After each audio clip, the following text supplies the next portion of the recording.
আগামী 30শে এপ্রিল একদিনের জন্য বিধানসভার বিশেষ অধিবেশন আহ্বান করা হয়েছে। মহিলা সংরক্ষণ বিল সহ সঙ্গীত জগতের অন্যতম নক্ষত্র সদ্য প্রয়াত সঙ্গীত শিল্পী আশা ভোসলে সহ বাম জামানার সদ্য প্রয়াত প্রাক্তন সমাজ কল্যাণ ও সমাজ শিক্ষা দপ্তরের মন্ত্রী কার্তিক কন্যা দেববর্মার স্মরণে শোক জ্ঞাপন সহ শোক প্রস্তাব গ্রহণ করা হবে।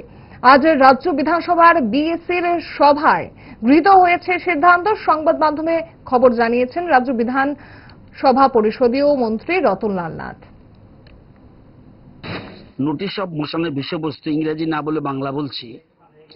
ভারতীয় নারীদের সাংবিধানিক অধিকারকে আরো সুদৃঢ় ও সুরক্ষিত করার লক্ষ্যে এই সভা দেশের সকল সংসদীয় রাজনৈতিক দলের মধ্যে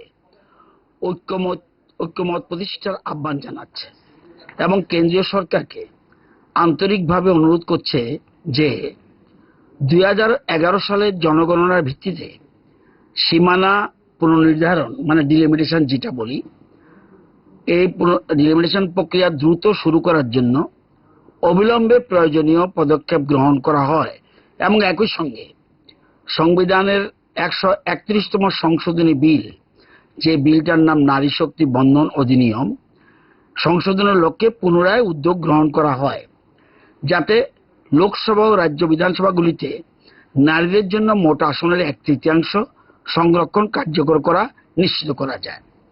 এই বিষয়টা নিয়ে 17 জন এই বিধানসভার সদস্যা একটা চিঠি দিয়ে স্পিকার এই জন্য বিধানসভা ডেকেছেন।